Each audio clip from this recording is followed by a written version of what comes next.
nabigeena sallallahu alayhi wasallam abtiriskiisa qof kasta ee muslim ahay inuu bartaa oo uu xifdiyaa waa ku waajib. haddii aad taqaanid abtiriska nabiga sallallahu alayhi wasallam waxaad joogtaa guul. haddii aadan garanaynin waxaad haysataa fursad. aniga ayaa kuu soo tabinayo maanta kadib inaad aqoon weysahay abtiriska nabiga sallallahu alayhi wasallam waa kuu doqonnimo. si aan muuqaalkan aan u sii tabinno laagsar muuqaalka oo muuji jecelka aad u qabta nabiga sallallahu alayhi wasallam. sheergaree haddii aad jeceshaa ka sheekeynta qisooyinka iyo siirada nabigeena sallallahu alayhi wasallam ku qor kommentiga salig nabiga inta uu ku qoray adigana waxaad helaysaa ajri dambi dhaaf. mahadsanid. waxaan ku bilaabaynaa abtiriska nabiga sallallahu alayhi wasallam magaciisa محمد صلى الله عليه وسلم. محمد ابن عبد الله بن عبد المطلب ayaa la yiraahdaa abtiriskiisa oo saddexan xabiibka calayhi salaatu wasalaam.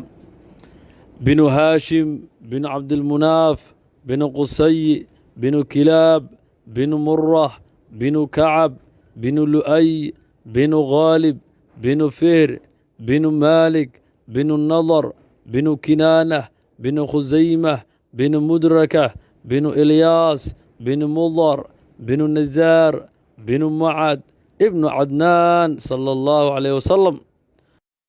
بدون سنة برتو قرآن كريم كأه قد عربية كتبت شرع الإسلام كا دعوين كأذكارته هذه جو جوري جاجا جوابت هذا الشقة هب أونلاين هذه جوابت هذا هاي معهد كنسر الدين أي كل الديارة إن برضه هوس قرآن كلا حرير ما تسند.